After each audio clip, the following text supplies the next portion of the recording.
Bonjour, Bruno Marchal. Alors c'est l'équitation comportementale. Alors c'est un terme que j'ai mis au point parce qu'avant, vous savez que j'ai beaucoup travaillé dans l'équitation éthologique. J'étais un des précurseurs en 99, ça n'existait pas encore en France. Et puis aujourd'hui, c'est devenu un peu une discipline comme les autres. Donc je travaille plutôt sur le comportement, qui est l'un des points communs entre toutes les disciplines. Donc j'adore toutes les disciplines. Toutes les disciplines ont leurs valeurs, toutes les disciplines ont des points positifs. Bien sûr, dans le monde de l'équitation, vous connaissez, on se critique beaucoup, on n'aime pas le voisin de ce qu'il fait. Voilà, moi je dis bravo à toutes les disciplines, car toutes les disciplines ont des valeurs et des traditions et il faut continuer. Et j'en profite pour faire un big up aussi à tous les enseignants, moniteurs, instructeurs, etc. qui font des métiers formidables, qui montent plus beaucoup au cheval du coup, qui travaillent dehors l'été, qui doivent avoir des chevaux qui ne sont pas forcément préparés ou des poneys pas forcément préparés. Dans les clubs, on n'a pas toujours les meilleurs chevaux, avec des gamins qui sont parfois là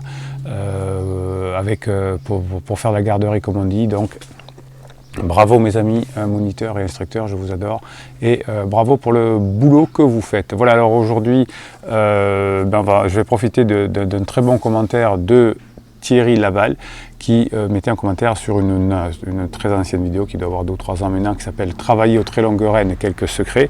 Alors si vous voyez cette vidéo, peut-être je vous mettrai le lien en bas, vous verrez j'avais des cheveux très longs à l'époque.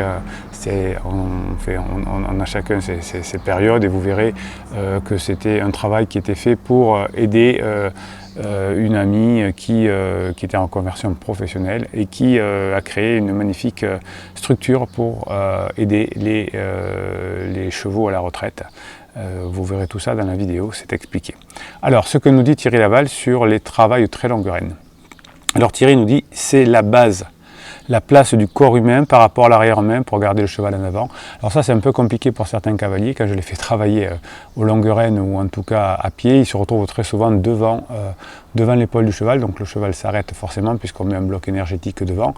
Ça vient de certaines équitations où on nous demande d'être, quand on est à pied, d'être devant le cheval et de le tenir à la barbe là.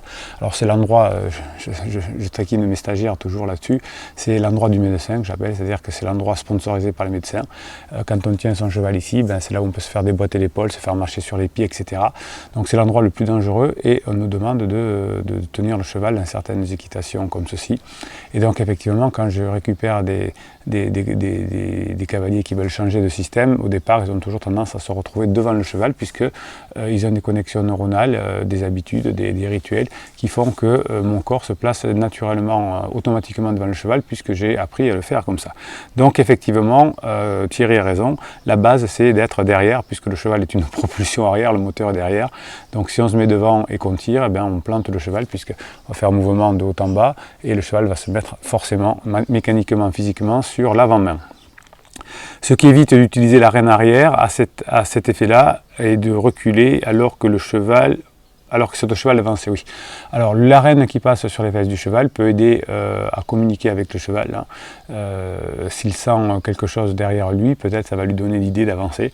Donc les longues rênes, c'est fait pour apprendre à communiquer avec son cheval, à relâcher ses mains rapidement, à travailler le cheval ou l'icole sans avoir besoin de mettre un mort. Je ne suis pas contre le mort, hein. Je dis mettez un mort si ça vous rassure, parce que si vous êtes stressé, le cheval ne va pas aimer, mais si vous êtes vous avez suffisamment confiance en vous et que vous savez comment maîtriser le cheval sans l'icole, vous avez plein de vidéos là-dessus, enfin ou l'icole, voire sans l'icole, puisque ça m'arrive de monter sans l'icole aussi et sans cordelette, mais vous avez des techniques pour monter au licol, vous n'avez pas besoin de faire mal à la bouche du cheval, mais si vous n'êtes pas confiance, si vous ne vous faites pas confiance et si vous n'avez pas la méthode, continuez à monter avec un mort, je préfère plutôt que vous fassiez peur et que le cheval soit stressé avec vous. Le rôle de cette rêne, donc je pense que c'est la rêne extérieure, n'est pas de servir de moteur, mais d'envelopper pour garder ou initier la courbure et donc la souplesse du cheval. Oui, effectivement, tout le travail à pied sert à rendre le cheval à la fois souple et musclé. Ça évite de le rendre musclé. Vous savez, quand on fait avec des enraînements, des choses comme ça, le cheval devient super musclé, mais c'est un peu comme pour un homme un haltérophile par exemple, ou un culturiste qui ferait peu d'assouplissement, et donc il deviendrait très raide. Effectivement, c'est ce qu'on voit souvent sur certains sports, où on a les athlètes qui sont sont un peu raides. Et dans certaines équitations, on a des chevaux raides, mais c'est pas forcément gênant pour ce type d'équitation. Ça n'a pas besoin d'avoir des chevaux souples. Pour la technique des longues rênes, pour la technique de l'équitation comportementale, il faut des chevaux musclés et souples, de façon qu'ils soient bien dans leur corps, bien dans leur tête. En gardant l'engagement, le cheval viendra se poser avec légèreté, voire en mâchouillant sur la reine intérieure. Oui, alors la reine extérieure en équitation légère, comportementale, ne sert à rien, on pourrait monter qu'avec une main, et on monte toujours avec la main intérieure, et dès que le cheval a compris ce qu'on lui demande, on relâche la reine. Si on le dit à gauche et qu'on met à deux doigts, comme ça, une légère pression sur la reine, et que le cheval comprend qu'il faut aller à gauche ou donner sa tête, donc je lâche ma main immédiatement. Ce sera alors détecté et ressenti par une densité plus grande de la main intérieure qui réceptionne. Oui, alors qui réceptionne ou pas, parfois une fois que le cheval a compris, c'est pas la peine de réceptionner, mais si dans certaines équitations on a besoin de réceptionner, on peut le faire aussi bien sûr. Sinon, le travail de longue reine est magistral pour le couple cheval-cavalier, tant au niveau de la communication donc à deux qu'au niveau physique, puisque le cheval n'a pas géré le poids du cavalier, que lui-même gère plus ou moins bien selon son niveau de compétence. Effectivement, on peut tout apprendre au cheval à pied, on doit apprendre, de mon point de vue, le cheval à pied, le pas espagnol, le piafé, l'incurvation, le reculé, tout ce qu'on peut imaginer. Une fois que le cheval a bien compris ce qu'on lui demande, notamment à la voix, après on lui fait faire dessus.